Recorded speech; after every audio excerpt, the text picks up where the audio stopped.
இந்த பொண்ணு இப்போ எல்லாருக்குமே தெரியும். தெரியாத ஆள் யாருமே இருக்க மாட்டீங்க.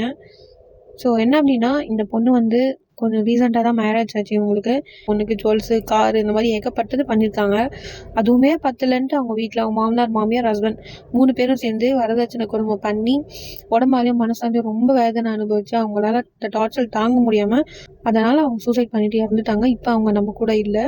நீங்கள் கல்யாணம் பண்ணிக்க போகிறீங்களோ இல்லை உங்கள் பொண்ணை உங்கள் பையனை கல்யாணம் பண்ணி கொடுக்க போகிறீங்களோ இதை மட்டும் யோசிச்சுக்கோங்க.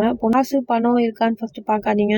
ஃபஸ்ட்டு நல்லவங்களா, நல்ல ஃபேமிலியா, பையன் நல்ல பையனா, நம்ம பொண்ணை வச்சு நல்லா பார்த்துப்பானா அப்படின்றத மட்டும் பாருங்கள். லவ் பண்ணுற நீங்களும் அப்படி தான். இந்த பையன் நம்மளை வச்சு நல்லா பார்த்துப்பானான்னு பாருங்கள். அவங்ககிட்ட கார் இருக்குது, பைக் இருக்குது, வீடு இருக்குது. அதை பார்த்து லவ் பண்ணாதீங்க. அதை பார்த்து கல்யாணமும் பண்ணாதீங்க. ஒரு பொண்ணுக்கு கல்யாணம் ஆயிடுச்சு அப்படின்னா அவளுக்கு ஏதாவது ஒரு ப்ராப்ளம் வருது அப்படின்னா அவள் சொல்கிற ஒரே ஆள் அவங்க அப்பா அவங்க அம்மா தான்.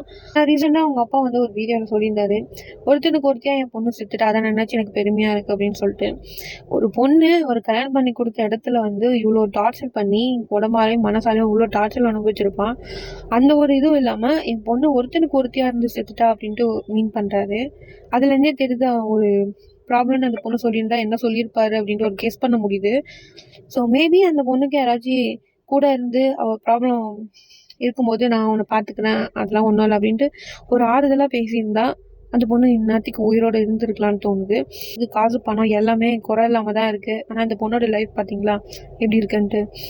ஸோ நம்ம சூஸ் பண்ணுற லைஃப் பார்ட்னரில் தான் இருக்குது நம்ம லைஃப் எப்படி இருக்கும் அப்படின்னு சொல்லிட்டு. ஸோ உங்களுக்கு தெரிஞ்சவங்களோ இல்லை உங்கள் கூட இருக்கவங்களோ உங்கள் சர்க்கிளில் யாராக இருந்தாலும் சரி, ஏதாவது ஒரு ப்ராப்ளம்னா இல்லை ஏதாவது சேடாக இருக்காங்க அப்படின்னா கேளுங்க என்னாச்சு அப்படின்னு சொல்லிட்டு. அப்படி கேட்கறதுனால நீங்கள் ஒன்றும் குறைஞ்சிட போகிறது கிடையாது. ஸோ நிறைய பேர் இருக்காங்க இங்கே, வெளியே சொல்லாத அளவுக்கு மனசில் கஷ்டத்தோடு நிறைய பேர் இருக்கிறாங்க. ஸோ சொல்கிறதுக்கு ஒரு வாய்ப்பு கொடுங்க. அவங்களுக்கு அவங்க மனசு ரிலாக்ஸ் ஆகிறதுக்கு ஒரு வாய்ப்பு கொடுங்க. இந்த சூசைட்லேருந்து நிறைய பேரை நம்ம காப்பாற்றலாம். அந்த ஃபீல் எப்படி இருக்கும்னு எனக்குமே தெரியும். ஸோ அதெல்லாம் இக்னோர் பண்ணிட்டு தான் நம்ம லைஃப்பை மூவ் பண்ணுற மாதிரி இருக்கும். இக்னோர் பண்ணிவிட்டு மூவ் பண்ணுறவங்களும் இருக்காங்க. இந்த சூசைடுன்னு போகிறவங்களும் நிறைய பேர் இருக்காங்க. மனசில் பாரத்தை வச்சுக்காதீங்க. பாரத்தை வச்சுட்டிங்கன்னா அது பல பல கோணத்தில் யோசிக்க தோணும்.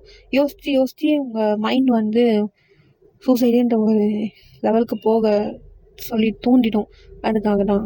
ஸோ